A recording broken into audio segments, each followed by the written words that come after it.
Shocking things Genghis Khan did to his slaves. Did you know that there's a good chance you might be a descendant of Genghis Khan? It's estimated that 1 in every 200 men today possess his genetic marker. How did Genghis Khan manage to spread his genetic material so widely? Stay tuned till the end to know the astonishing fact. Genghis Khan, the ruler who carved a bloody path across Asia, building one of the largest empires the world has ever seen. But what about the people behind the great Khan? Today we're diving into the dark side of his conquests, uncovering the shocking ways Genghis Khan treated his slaves. Our story starts not with Genghis Khan, but with a young boy named Temujin. Born into a nomadic tribe on the harsh Mongolian steppe, Temujin's childhood was marked by hardship. His father, a chieftain, was poisoned, leaving the family ostracized and struggling to survive. This harsh upbringing undoubtedly shaped Temujin's ruthless ambition. Fast forward through years of struggle and betrayal, Temujin emerges as a cunning and charismatic leader, uniting rival Mongol tribes under his banner. Through strategic alliances and fierce military tactics, he built a formidable force. Victory snowballed into conquests, and by the early 13th century, the Mongol Empire stretched from the Pacific Ocean to Eastern Europe, the largest contiguous land empire in history. But how did he manage to control such a vast territory? The answer lies partly in Genghis Khan's ruthless use of slavery. Here's the key. Conquest wasn't just about land, it was about people. Captured populations were brutally subjugated. Men were often conscripted into the Mongol army, while women and children became slaves, a massive readily available workforce to fuel the empire's expansion. This wasn't just about the cheap labor, though. Slavery was a tool of terror and control. By enslaving entire populations, Genghis Khan instilled fear in conquered peoples, discouraging rebellions and solidifying his grip on power. In the coming segments, we'll explore just how brutal that control could be. Now let's see what life was truly like for Genghis Khan's slaves. Imagine this: entire populations ripped from their homes, families torn apart and thrown into a brutal system of forced labor. These weren't skilled artisans, they were human machines, used to fuel the insatiable hunger of the Mongol Empire. Their tasks were backbreaking and seemingly endless. They toiled under the scorching sun, building grand cities like Karakoram, the Mongol capital. They hauled massive stones, laid miles of road across unforgiving terrain, and dug vast irrigation canals. The tools were primitive, the work relentless, food was scarce, and sanitation non-existent. These weren't just harsh conditions, they were death sentences for many. Disease spread like wildfire through the exhausted and malnourished workforce.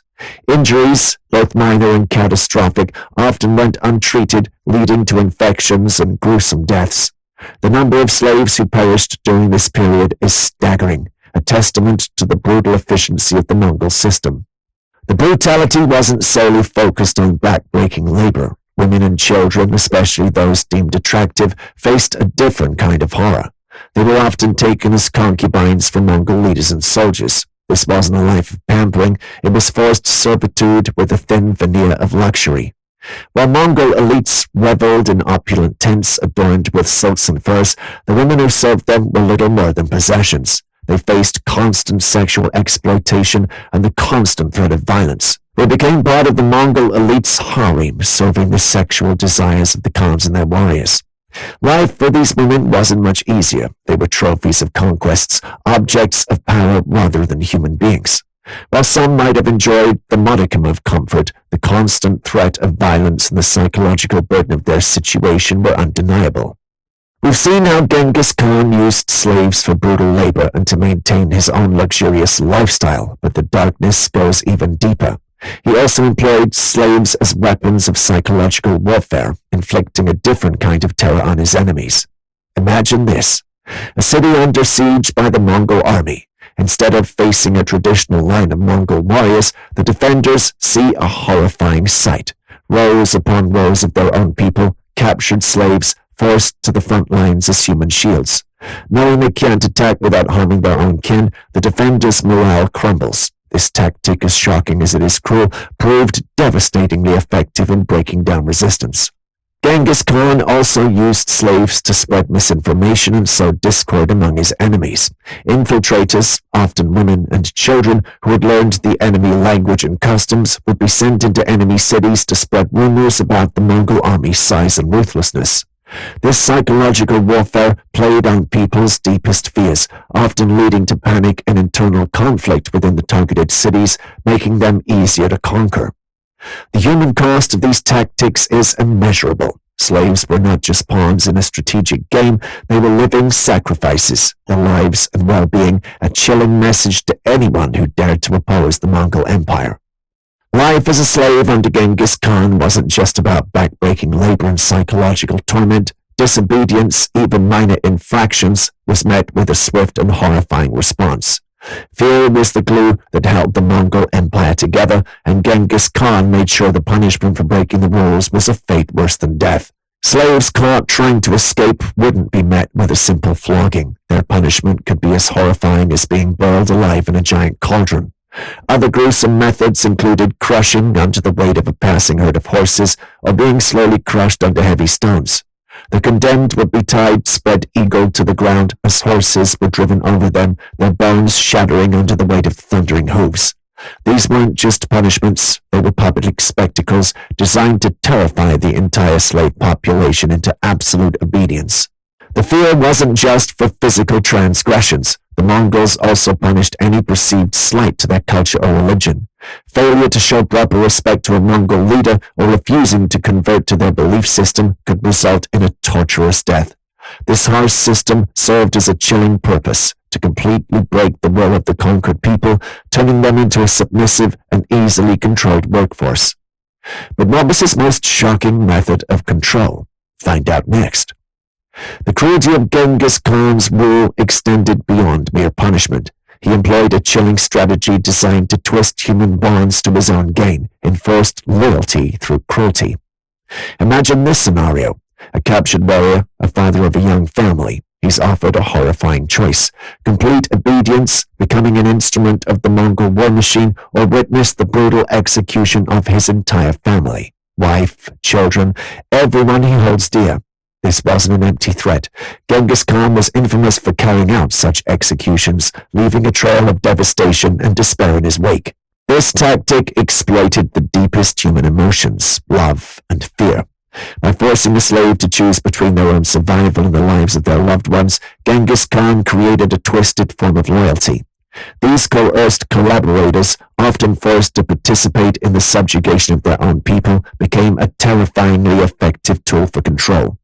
The psychological impact of such cruelty is immeasurable. Imagine the burden of such a choice, the constant fear, the gnawing guilt. This tactic not only broke resistance, but it sowed discord with communities, turning potential allies into unwilling collaborators. It's important to remember that this wasn't just about controlling slaves. This tactic sent a chilling message to anyone considering rebellion. The Mongols weren't just conquering lands, they were conquering hearts and minds, instilling a paralyzing fear that choked any spark of defiance before it could become a flame. While the Mongol Empire was vast and powerful, it wasn't a homogeneous society. Even within the brutal war of slavery, there were distinct layers. At the very bottom of the ladder were the general laborers. These were the unfortunate souls who toiled away on construction projects, building cities, roads, and canals. Their lives were brutal, filled with relentless work, harsh conditions, and a constant threat of death from exhaustion, malnutrition, or disease. A step above them were those with specialized skills, carpenters, blacksmiths, and other artisans who were considered valuable assets. While they still faced harsh conditions, their skills offered a degree of protection. They were less likely to be outright killed, as their labor directly benefited the Mongol elite. Women and children faced a different kind of hardship. Those deemed attractive were often separated from the workforce and forced into concubinage. Life as a concubine wasn't easy, but it offered a slight reprieve from the back-breaking labor endured by most slaves. However, this privilege came at a terrible cost. They were viewed as possessions, objects of the Khan's desires, with little to no control over their own lives. A unique position was occupied by military slaves. These were typically captured warriors who were forced to integrate into the Mongol army. While they faced the dangers of combat, they also received training, equipment, and a chance to rise through the ranks. The most skilled and loyal could even achieve positions of power within the Mongol military hierarchy. It's important to remember, however, that even these privileged slaves remained entirely at the whim of the Mongol masters. Disobedience, regardless of skill or social standing, could result in the same horrific punishments faced by all slaves. Genghis Khan's legacy is a complex one. He was a brilliant military strategist who built a vast empire, but the foundation of that empire was built on the backs and broken bodies of millions of slaves. Their stories are a chilling reminder of the darkest aspects of human history. Earlier in the video, we posed the intriguing question: how did Genghis Khan manage to spread his genetic material so widely that nearly 1 in 200 men today carry his genetic marker? Well, let's uncover this fascinating answer. Genghis Khan spread his genetic material widely through extensive polygamy and concubinage, fathering many children across his vast empire. His descendants continued this practice, further proliferating his genes, which are now found in about 1 in 200 men globally. If you found this exploration of Genghis Khan's dark side fascinating, don't forget to like, subscribe, and hit the notification bell for more intriguing history videos. Thank you for joining us on this journey through a dark chapter in history. Remember, the past holds lessons for the present. By understanding the horrors of the past, we can work towards a brighter future where human rights are valued and protected.